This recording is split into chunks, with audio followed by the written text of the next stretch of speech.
Le magma, le vent et le feu façonnent depuis toujours notre Terre.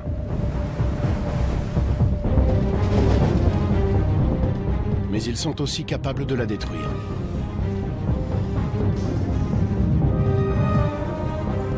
Des scientifiques travaillent pour mieux comprendre ces forces de la nature et essayer de nous protéger. À l'échelle de la planète, la croûte terrestre n'est pas plus épaisse qu'une feuille de papier. Pourtant, nous construisons des gratte-ciel à sa surface et des villes au pied de volcans en activité. Éruptions, tremblements de terre, tempêtes, les menaces sont nombreuses et nous devons apprendre à les anticiper. Car malgré sa beauté, notre planète est sans pitié.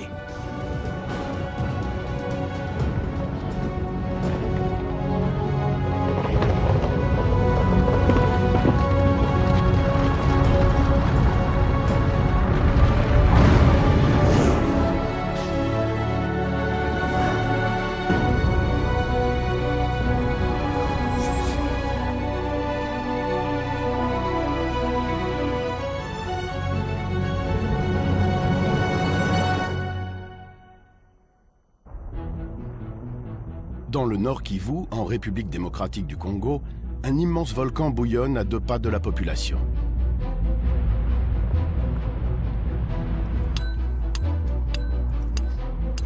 Le Nyiragongo culmine à 3470 mètres et son cratère mesure plus d'1 kilomètre de diamètre.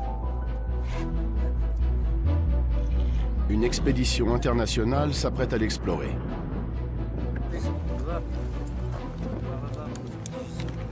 400 mètres plus bas, le plus grand lac de lave permanent du monde les attend.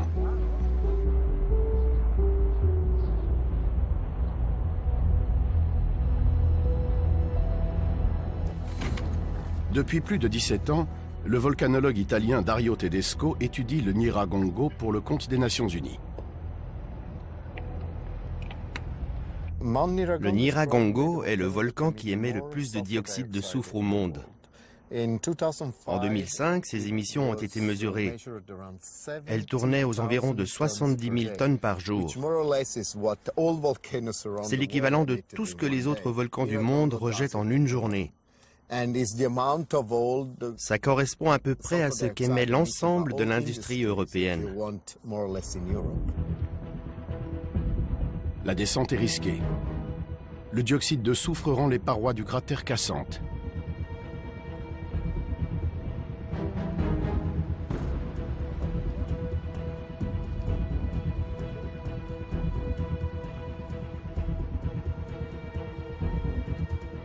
L'objectif est de prélever des échantillons de lave. L'analyse de leur gaz fournira des informations précieuses sur l'état du volcan. Les hommes s'arrêteront à mi-chemin pour passer la nuit. Le lendemain matin, ils descendront jusqu'au bord du lac.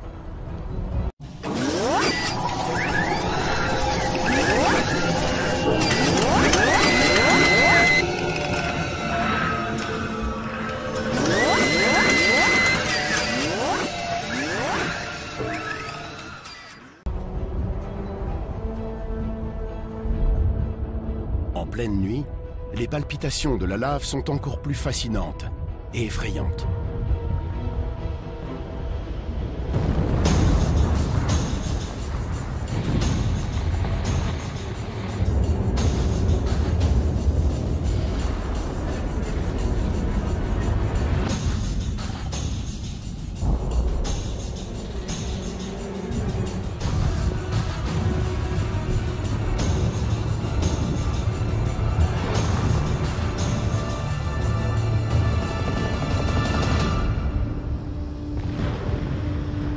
Le magma sous pression offre un spectacle fabuleux. Mais comment les volcans fonctionnent-ils? Pour répondre à cette question, il faut plonger au plus profond de la Terre.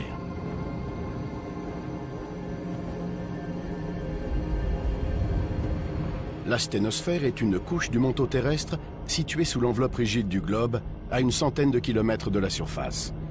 À cette profondeur, la température dépasse les 1200 degrés et liquéfie la roche. Quand le magma atteint le dessous de la croûte terrestre, il se ferait un chemin en remplissant les fissures et les cavités qui le surplombent. Une fois la surface atteinte, on ne parle plus de magma, mais de lave. Celle du Nyiragongo est alcaline et donc très fluide. En cas d'éruption, elle ne jaillit pas en explosant, elle déborde et coule droit vers la vallée.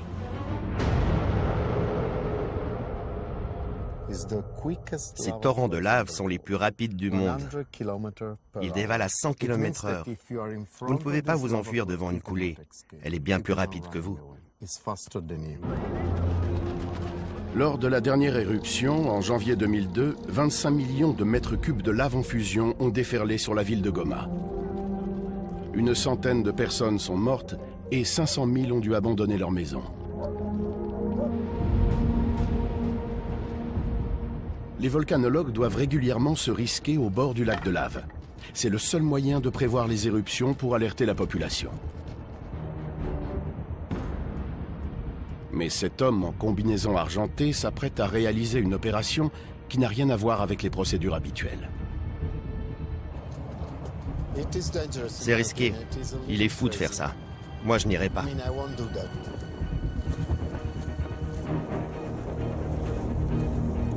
Dario Tedesco sait de quoi il parle. La lave gonfle et se contracte sans préavis. En quelques minutes, son niveau peut varier de plus d'1 mètre.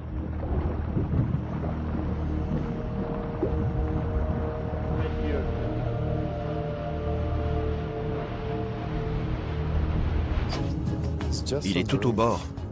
Il est fou.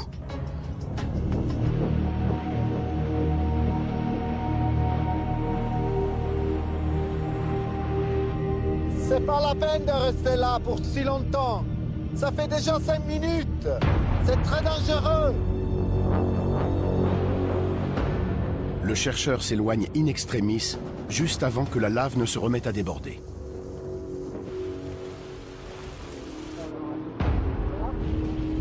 Il y a une grosse coulée exactement où il était. Il n'avait pas besoin de mettre sa vie en danger. Il aurait pu attendre un débordement pour prélever ses échantillons. Mais la lave a un tel pouvoir d'attraction qu'elle a conduit ce scientifique à prendre des risques inconsidérés.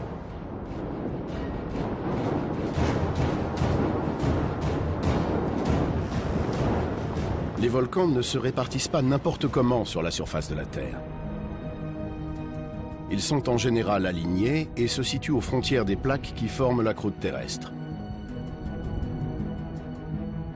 Au contact des plaques continentales, les plaques océaniques sont entraînées vers le bas comme des tapis roulants en bout de course.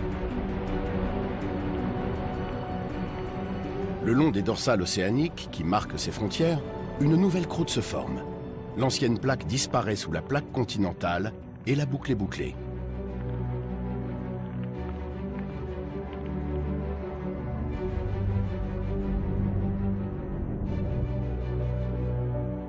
Lorsque de la roche liquéfiée perce la croûte terrestre, un volcan se forme. Sur notre planète, plus de 1900 d'entre eux sont considérés actifs.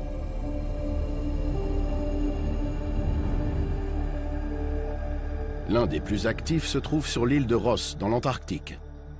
Comme le Nyiragongo, le mont Erebus abrite un lac de lave. De nombreux volcanologues viennent l'étudier.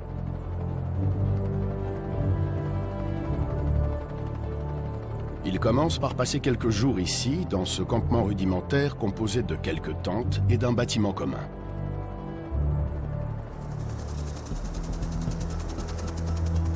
De là, ils peuvent se rendre dans la petite station de recherche installée à proximité du mont Erebus dans les années 1970.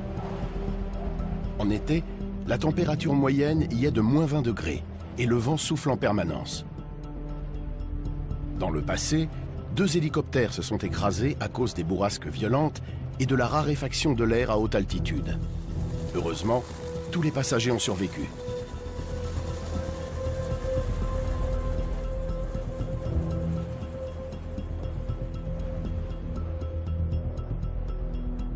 La destination des chercheurs n'est qu'à 1 heure de marche.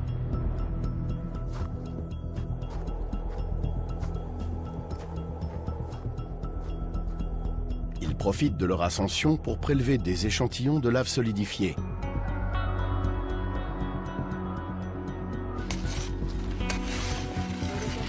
Ces échantillons seront ensuite transmis à l'université de Cambridge pour analyse. Le but ultime des volcanologues est d'arriver à prévoir les éruptions avec plus de précision. La première étape est de comprendre comment les volcans sont alimentés, comment ils entrent en éruption et pourquoi. Le mont Erebus et son lac de lave constituent un objet d'étude idéal. Le volcanologue britannique Clive Oppenheimer se sert d'un spectroscope infrarouge pour mesurer seconde par seconde les gaz qui s'échappent du volcan. L'aridité de l'endroit facilite la mesure de la vapeur dégagée par le volcan.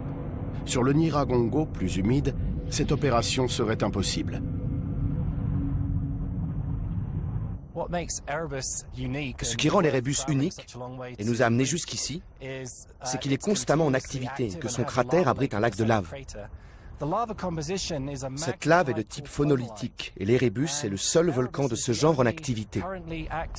Pourtant, ce magma est très important car il a alimenté les plus violentes éruptions depuis la préhistoire.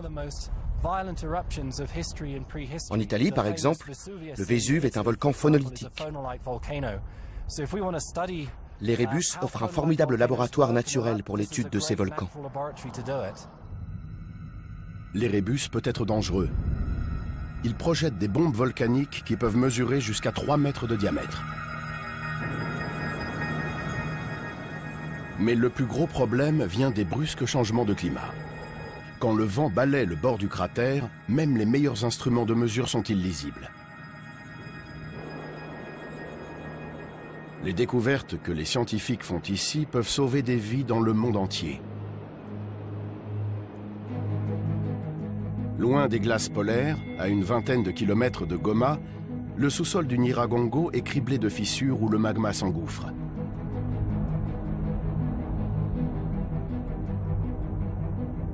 Personne ne sait quand il atteindra la surface.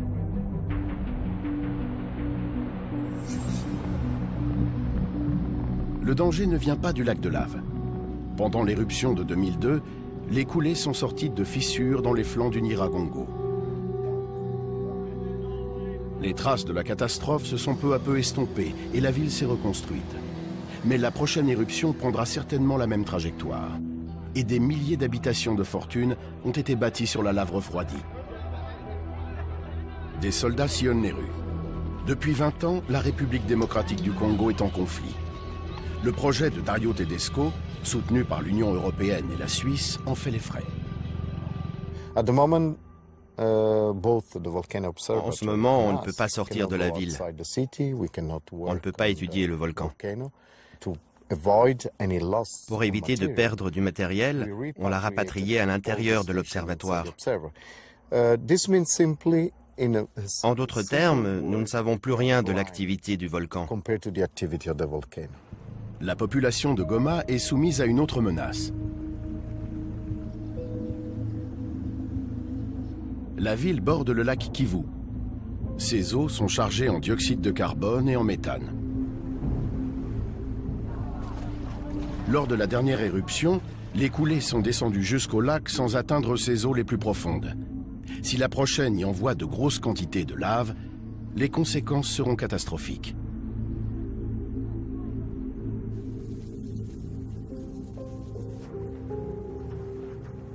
Le physicien allemand Klaus Titz s'intéresse au lac Kivu depuis une quarantaine d'années.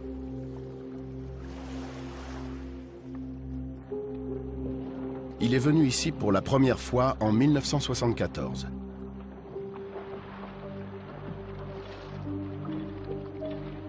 Grâce au système de mesure et d'analyse qu'il avait mis au point lui-même, il a entamé une étude du lac et des dangers de ces gaz. Depuis, le Kivu est au cœur de toutes ses préoccupations. Le lac Kivu est comme un médaillon. Il a deux faces. La première est magnifique et elle est en or. Les 60 milliards de mètres cubes de méthane qu'il renferme ont une valeur estimée à 20 milliards d'euros. L'autre face est beaucoup moins réjouissante. Si le lac venait à exploser, 3 millions de personnes pourraient mourir. Depuis des dizaines d'années, Klaus Titz cherche à prévenir ce risque et aussi à exploiter les ressources du Kivu. Son but est d'extraire le méthane et le dioxyde de carbone pour produire de l'électricité et empêcher une explosion. En 1986, au Cameroun, le phénomène s'est produit dans le lac Nyos. Comme quand un bouchon de champagne saute, du dioxyde de carbone presque pur a jailli hors du lac. Un nuage de gaz mortel épais de plusieurs mètres, inodore et incolore, a envahi les vallées voisines. Il a fait près de 2000 victimes. Des scientifiques venus des 4 coins du globe se sont rendus sur place. Klaus Titze était parmi eux. Ses analyses lui ont permis d'être le premier à reconstituer le scénario du drame.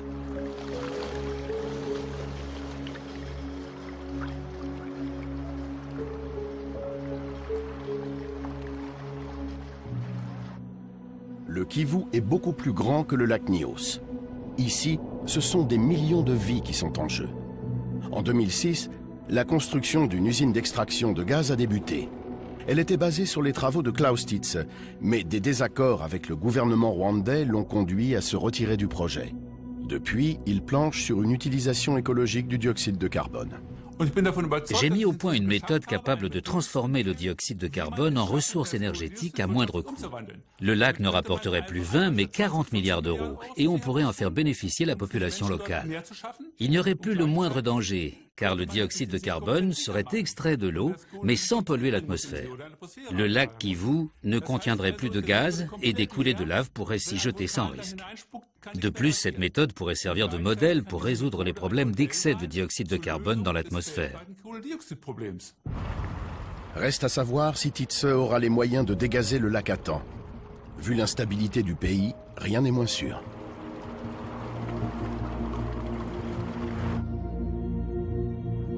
Plus de la moitié des volcans qui ont connu une activité récente sont alignés sur le pourtour du bassin Pacifique, la ceinture de feu. Dans la plupart des cas, des hommes vivent à proximité.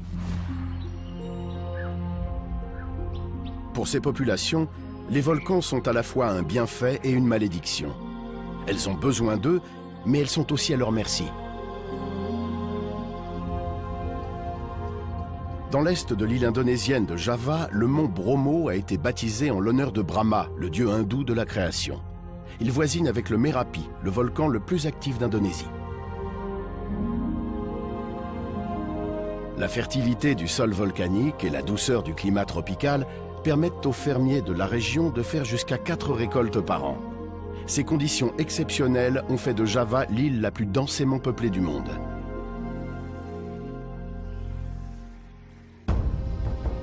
À l'aube, les pentes du Bromo se couvrent d'une épaisse couche de brouillard.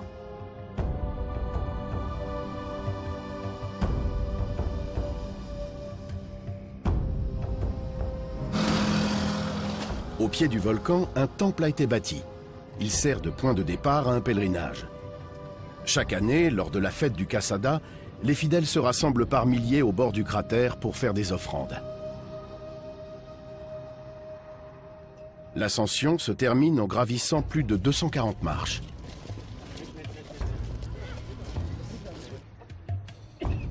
Au sommet, les pèlerins sont attendus par les plus pauvres parmi les pauvres. Ils ont déjà pris place dans le cratère pour récupérer les offrandes.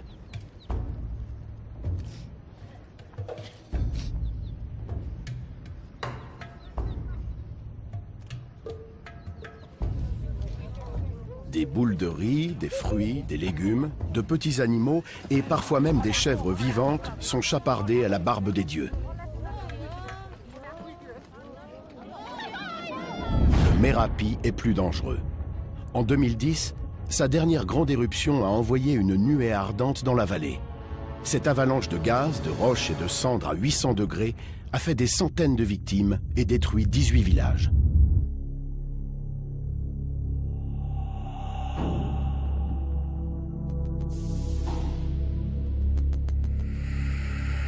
Dans son sillage, tout a été recouvert d'une couche de cendres d'1 centimètre. À leur retour, les 300 000 personnes évacuées ont découvert un spectacle de désolation. Toute vie avait disparu.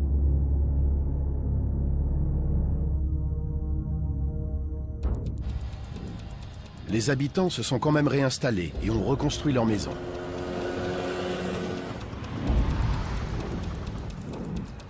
La boue volcanique des rivières et des ruisseaux leur a servi de matériau. Mais l'entreprise est risquée. À tout moment, un lahar, une coulée formée d'eau, de cendres et de projections volcaniques, peut déferler sur la vallée. Ces phénomènes sont la conséquence directe des éruptions et détruisent régulièrement des villages entiers. À l'extrême est de Java, le volcan Kawah Ijen abrite un lac réputé pour être le plus acide de la planète. Avec un indice de 0,3, le pH de son eau est proche de l'acide pour batterie. Sur la rive sud-est du lac, la solfatare la plus active du monde dégage des gaz dont les températures peuvent atteindre 450 degrés. Ils sont canalisés dans un système de tuyaux à refroidissement liquide. Ils en ressortent sous forme de masses rougeâtres et gluantes. Le soufre ne prend sa couleur jaune fluorescent qu'une fois refroidi.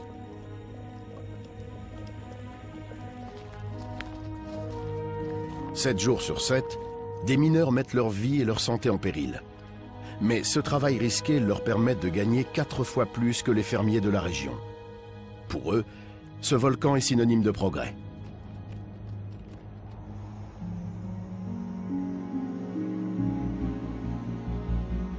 À l'inverse, en Papouasie-Nouvelle-Guinée, un volcan a renvoyé les habitants de la presqu'île de Matupit à l'âge de pierre. Depuis 1994, le Tavourvour crache des nuages de fumée. Les terres, autrefois fertiles, sont grillées. Les pluies sont devenues acides et la plupart des plantes ont étouffé. Pourtant, beaucoup d'habitants s'accrochent à leurs terres. Souvent parce qu'ils n'ont pas les moyens de s'installer ailleurs. Leurs seuls compagnons sont les mégapodes mélanésiens. Ces oiseaux, qu'on surnomme ici poulets thermomètres, ont des becs extrêmement sensibles à la chaleur. Habituellement, ils s'en servent pour surveiller la température de leur nid, mais ils se sont adaptés. Ils ne couvent plus leurs œufs, ils se contentent de les enterrer et le volcan fait le reste. Comme plus rien ne pousse sur ces terres, le prix des aliments est 2 fois plus élevé que dans le reste du pays.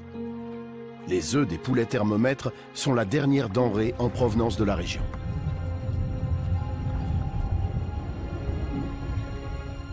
Ces hommes risquent leur vie. Sans crier gare, le volcan peut se mettre à projeter des bombes de lave.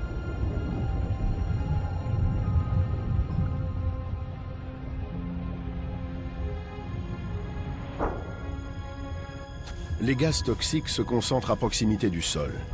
En creusant pour trouver des œufs, ces 2 hommes ont déjà été intoxiqués à plusieurs reprises. Mais ils continuent malgré tout.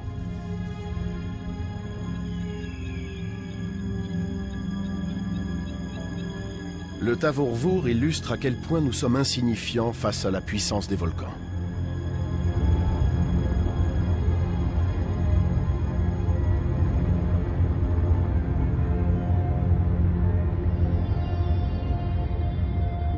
L'Europe n'est pas à l'abri.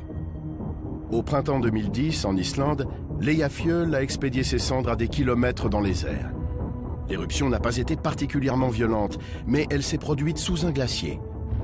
Sa fonte a entraîné la formation d'un important panache volcanique composé de vapeur d'eau, de gaz et de cendres. Aspirées par des turbines d'avion, les particules de cendres risquaient de provoquer des dysfonctionnements. Les interdictions de vol des jours suivants ont coûté des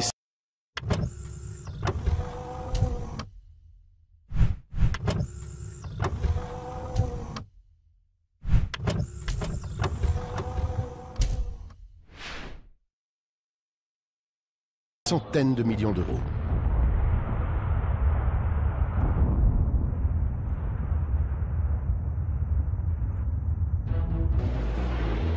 Une fois par mois, un Airbus de la Lufthansa fait halte dans l'aéroport de Francfort.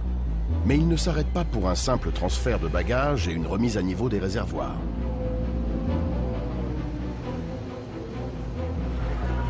À leur insu, les passagers de cet avion prennent part à une expédition scientifique. Cet avion long courrier a été transformé pour participer à un programme de recherche internationale. 12 instituts scientifiques basés dans différents pays collaborent au sein du projet Caribique.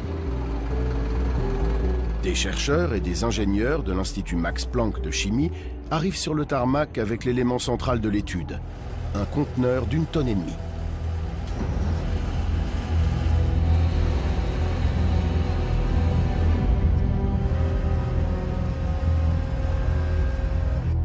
Une fois chargé, cet appareil de haute technologie est relié à un système d'admission d'air installé sous l'avion.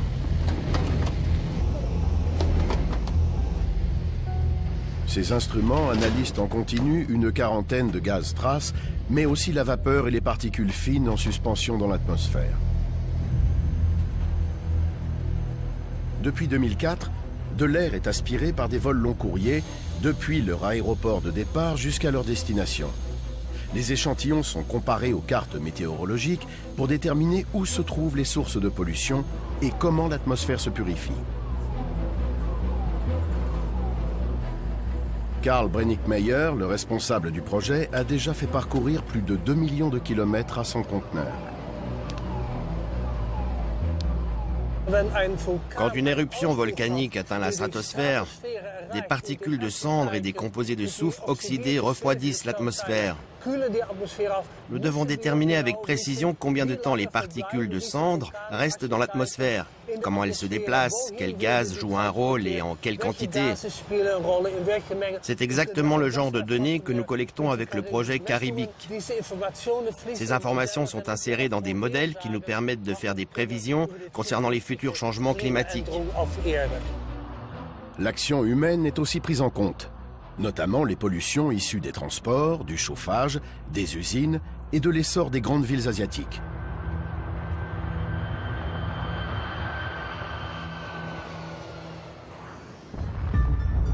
Les particules de cendres absorbent la lumière.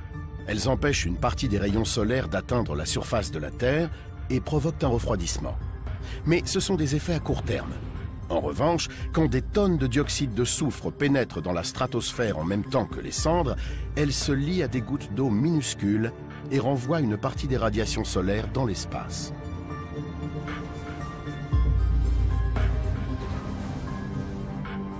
Les gouttelettes sont si petites qu'il faut des années pour qu'elles retombent. C'est ce qui s'est passé lors de l'éruption du Tambora en Indonésie en 1815. Ses conséquences ont été les plus catastrophiques de ces derniers siècles.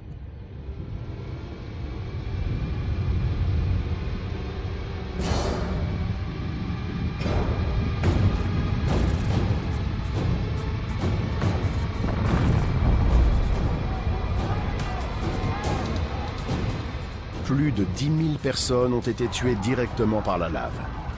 Pendant des semaines, des pluies de cendres se sont abattues du ciel. Sur des centaines de kilomètres à la ronde, les maisons se sont effondrées sous leur poids, ce qui a décuplé le nombre de victimes. L'action des gouttelettes d'acide sulfurique sur les composants de la lumière a donné naissance à des couchers de soleil spectaculaires à travers le monde entier. Au cours de l'été 1815, le peintre anglais William Turner a immortalisé leur couleur féerique dans plusieurs de ses toiles. Mais derrière cette beauté, une catastrophe mondiale couvait. Un nuage de cendres, de poussière et d'aérosols d'acide sulfurique a fait plusieurs fois le tour de la Terre. Le froid et les mauvaises récoltes qu'il a engendrées ont conduit à la pire famine du 19e siècle, en Europe et en Amérique du Nord. L'éruption a entraîné des bouleversements démographiques, économiques et politiques.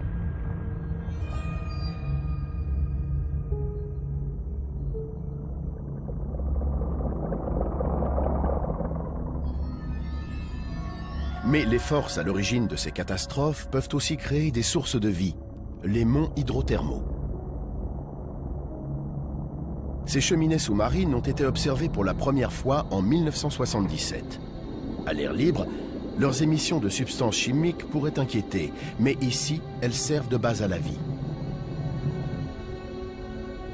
Elles créent des écosystèmes indépendants de la lumière du soleil, des oasis d'organismes vivants au cœur d'un environnement hostile. Notre monde a pris forme ici, au plus profond des océans.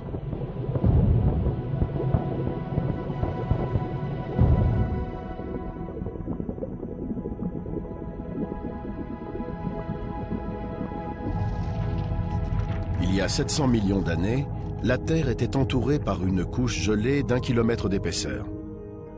Ce sont les volcans qui l'ont libérée de son corset de glace. du magma s'est mis à remonter vers la surface et comme dans une cocotte minute géante, la pression s'est accumulée jusqu'à ce que la chaleur finisse par sortir. Mais ce ne sont pas les masses de lave qui ont fait fondre les glaces. Ce sont les énormes quantités de CO2 dégagées par les éruptions. En s'accumulant dans l'atmosphère, elles ont entraîné un réchauffement planétaire. Sans les volcans, la Terre ne serait qu'une boule de neige géante. Et nous n'existerions pas.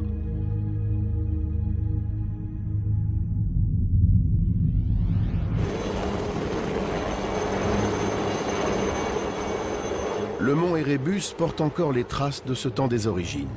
Il s'est formé il y a 1 million d'années et son intérêt dépasse le simple cadre de la volcanologie.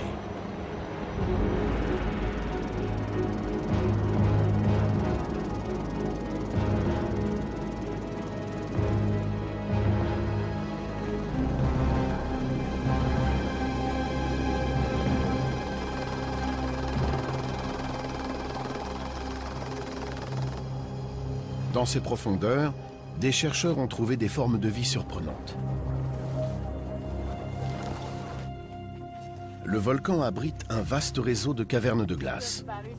Les scientifiques les mesurent au laser pour tenter d'en savoir plus sur leur origine et leur expansion, car d'année en année, elles se transforment. Une grande partie des gaz s'échappe du sous-sol par le biais du lac de lave. Mais leur forte concentration dans la glace montre qu'ils rejoignent aussi la surface par d'autres moyens.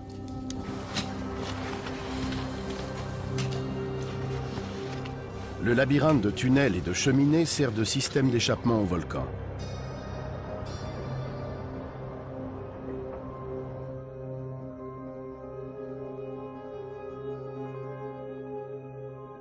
Les chercheurs y ont découvert des bactéries et des moisissures dont l'origine remonte à l'entrée en activité du volcan.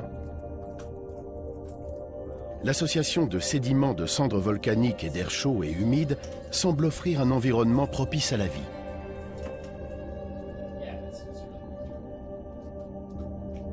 Ces organismes serviront peut-être un jour à l'élaboration de nouveaux médicaments.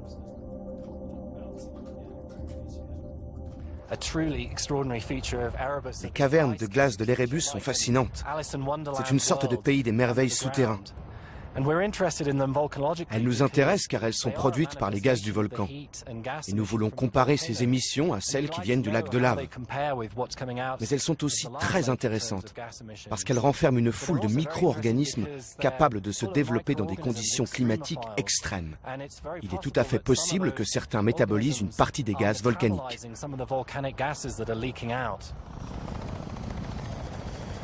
Au fil de leurs recherches, ces scientifiques feuillettent les archives d'époques reculées et leur découverte pourrait apporter un éclairage nouveau sur les origines de la vie.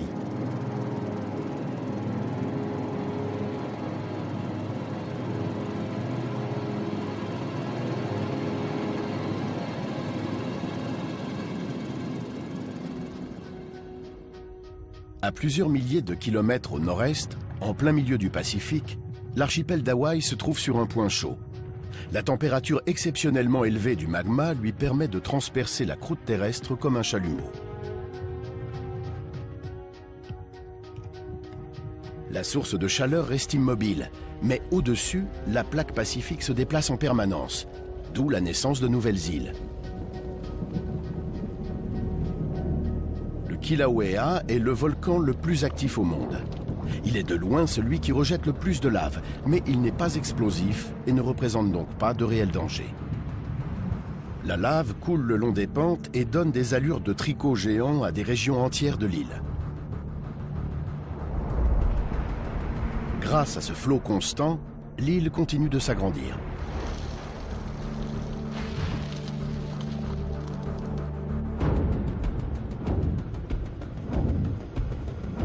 Perché dans les nuages, le Mauna Kea s'élève à 4207 mètres au-dessus du niveau de la mer.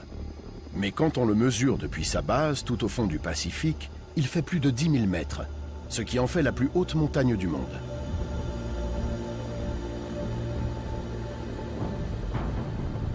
Le destin de l'archipel est scellé depuis longtemps. la plaque pacifique se déplace de 8 à 10 cm par an en direction du plus grand crématorium de la planète, le Kamchatka. Ces images mettent en scène la disparition des îles hawaïennes. Elles plongent dans la zone de subduction avant d'être recrachées par les volcans du Kamchatka.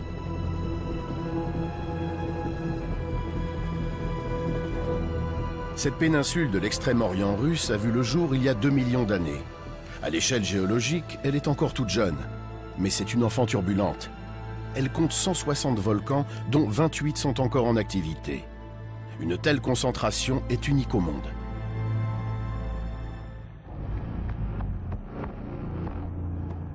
Mais toutes ces données ne disent pas où la prochaine éruption aura lieu, ni quelle sera son intensité.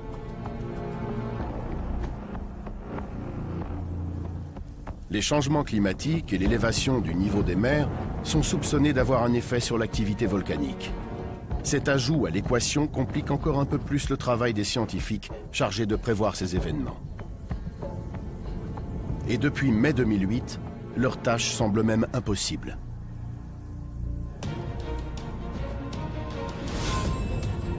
Le volcan chilien du Chaiten, considéré comme éteint depuis des centaines d'années, est brusquement entré en éruption.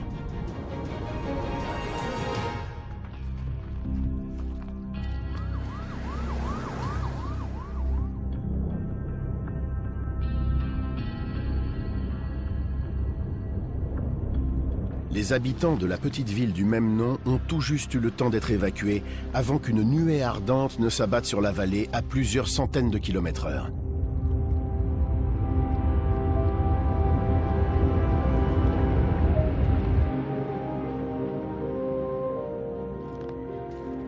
Le volcanologue américain Jonathan Castro s'est rendu sur place peu après pour tenter de comprendre pourquoi ce volcan s'était réveillé de façon aussi soudaine. Quand le magma monte pour faire éruption, il provoque des tremblements de terre. Pendant qu'il poursuit sa course, des cristaux s'y développent. Leur structure de croissance montre à quelle vitesse ils ont été projetés hors du volcan. Malgré les risques de projection en provenance du volcan, Jonathan Castro s'approche au plus près pour prélever les meilleurs échantillons possibles.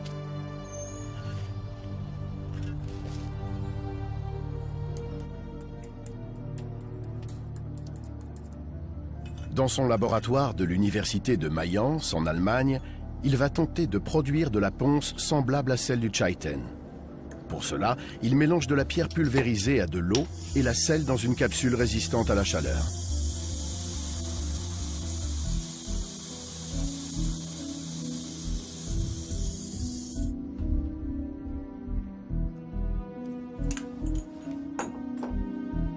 La capsule est ensuite placée dans un autoclave avant d'être chauffée à plus de 800 degrés et pressurisée. Cette opération va permettre la croissance de pointes de cristaux autour du feldspath contenu dans la pierre.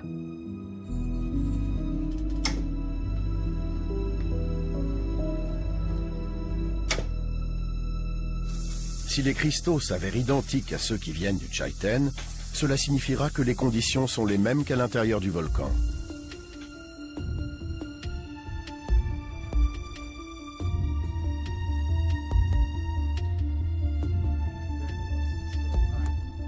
Une expérience réalisée en laissant la porte du four ouverte permet de voir ce qui arrive à la ponce pendant qu'elle monte dans le volcan. L'eau qu'elle contient se vaporise et crée des gaz qui la font gonfler. Quand la température devient trop élevée, elle explose. Le volcan entre en éruption. La température et la pression varient en permanence.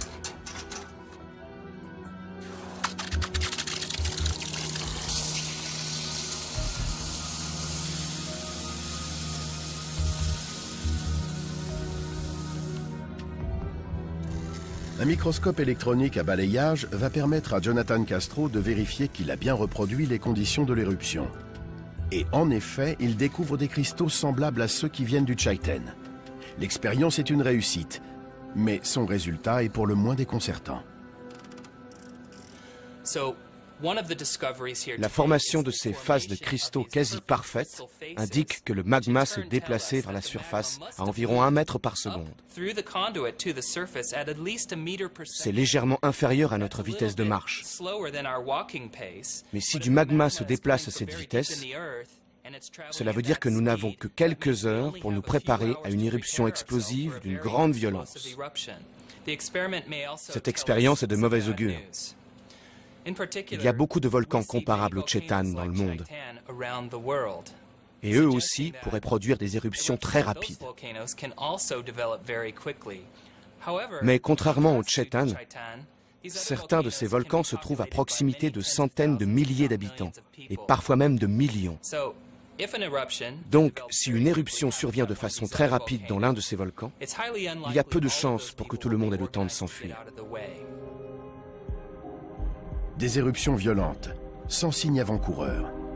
La perspective a de quoi faire frémir. D'autant plus que dans les années à venir, l'activité volcanique risque d'augmenter.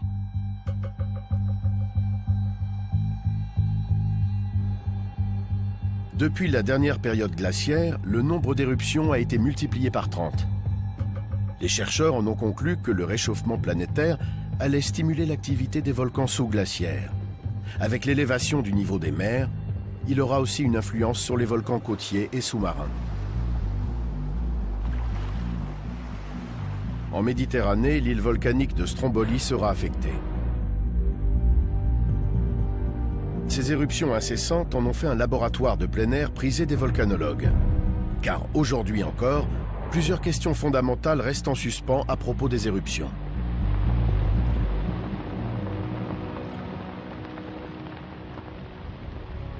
À l'automne 2012, une équipe d'experts internationaux dirigée par le volcanologue italien Jacopo Taddeucci est arrivée sur l'île pour tester une nouvelle méthode de recherche. Pour comprendre comment les particules sont expulsées, le processus à l'œuvre, sa durée et la quantité d'énergie engagée, il faut mesurer leur vitesse de sortie.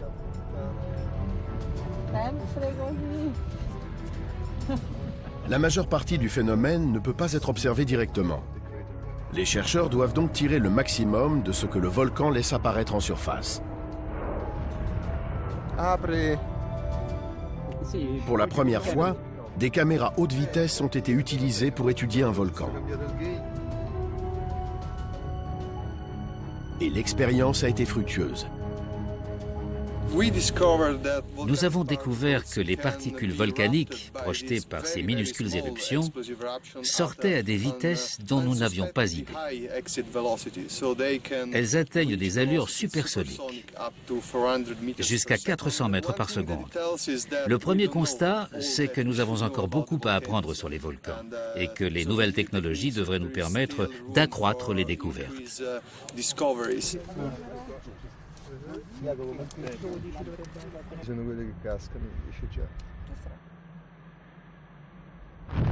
La vitesse de sortie des particules permet de calculer leur portée, puis d'extrapoler à des éruptions de grande ampleur. Grâce à une caméra thermique, des données complémentaires sont fournies.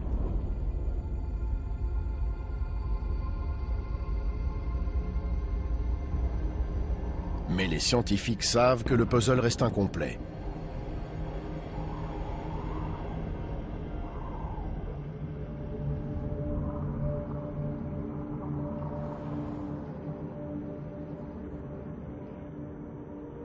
Dans la baie de Naples, le Vésuve est le seul volcan actif d'Europe continentale. Il donne des sueurs froides aux volcanologues les plus aguerris.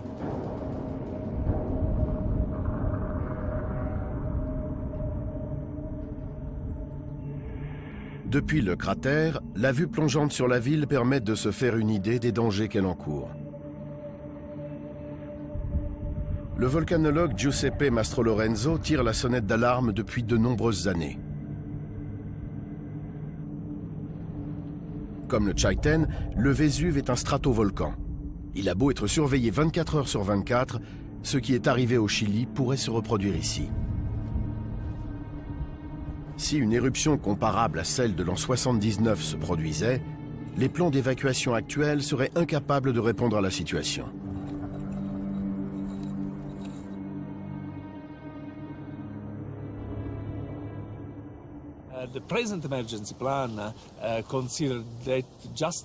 Le plan préconise que les 18 villes et villages qui entourent le Vésuve soient évacués avant l'éruption.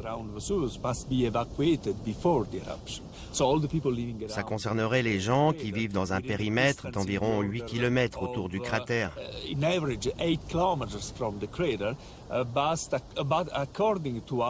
Mais nos recherches ont démontré qu'une nuée ardente pourrait frapper à plus de 20 km. Normalement, il faudrait que tous les habitants de Naples soient évacués avant l'éruption.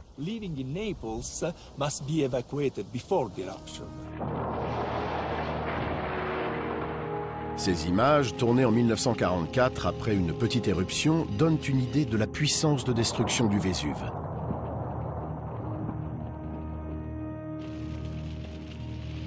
Sous le poids des cendres et des projections incandescentes, des bâtiments robustes s'effondrent.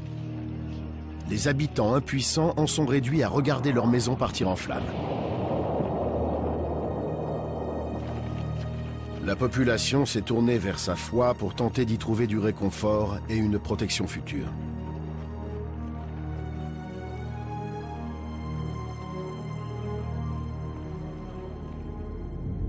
Les personnes dont les squelettes ont été retrouvés dans un abri à bateau d'Herculanum n'ont pas eu le temps de prier. L'archéologue Pier Paolo Petrone a étudié leurs ossements. Il a établi qu'un nuage de cendres à 500 degrés les avait tués. Leur chair s'est vaporisée en quelques secondes. Puis le refroidissement et la solidification des cendres les ont figés dans leur dernière position.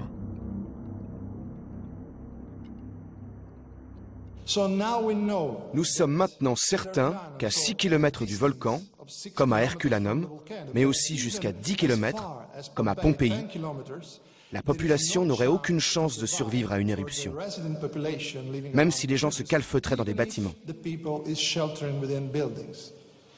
Ils pourraient survivre à l'impact direct et mécanique de la nuée, mais pas aux températures.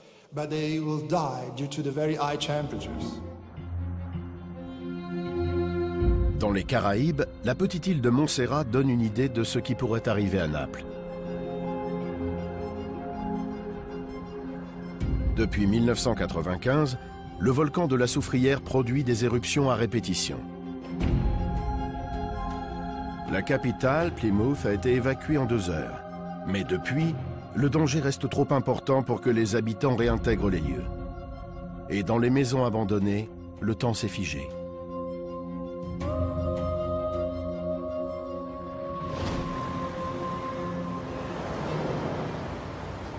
Une telle évacuation serait impossible dans les rues bondées et étroites de Naples.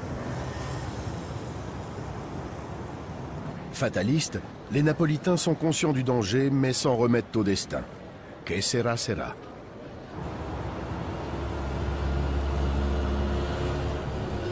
Mais ce refus d'ouvrir les yeux n'empêchera pas l'inévitable.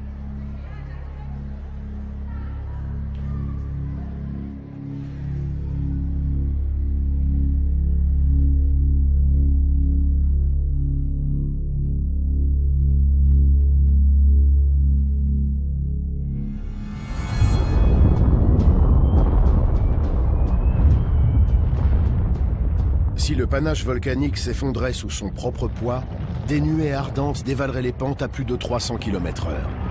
En l'espace de 5 minutes, l'aire urbaine de Naples serait ravagée.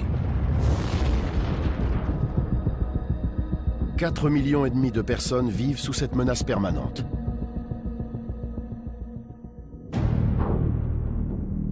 Peu d'entre eux savent que le Vésuve s'est créé sur les vestiges d'un supervolcan, les champs Phlegréens, qui couvre l'ensemble de la baie de Naples. Sa dernière grande éruption, il y a 39 000 ans, a provoqué un effondrement de la croûte terrestre et la formation d'une caldeira, un cratère gigantesque. Et ce géant est actif. Le sous-sol de la ville de Puzzol est régulièrement secoué. Des dizaines de milliers d'habitants ont dû être évacués à plusieurs reprises car des bâtiments de la vieille ville se fissuraient. Mais dès le retour au calme, la population se réinstalle comme si de rien n'était. Pourtant, le danger reste entier. Autour de Puzzol, le supervolcan laisse échapper sa vapeur en plusieurs endroits. Pour les volcanologues, les fumerolles sont des fenêtres ouvertes sur la caldeira. Depuis une dizaine d'années, l'activité volcanique et les concentrations de gaz sont en permanente augmentation. Le sol se déforme de plus en plus. Le compte à rebours est lancé. C'est un super volcan. Et il est tout à fait possible que dans quelque temps, on assiste à une éruption dans cette zone très densément peuplée. Quand les champs flégréens sont entrés en éruption, il y a 39 000 ans, ils ont rejeté 80 fois plus de matière que le Vésuve du temps de Pompéi.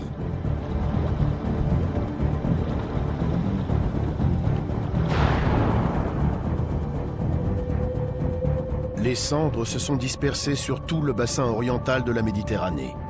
Elles ont atteint la Bulgarie, la mer Noire et même la Russie. Si le phénomène devait se reproduire, Naples et l'Italie ne seraient pas les seuls à être touchés.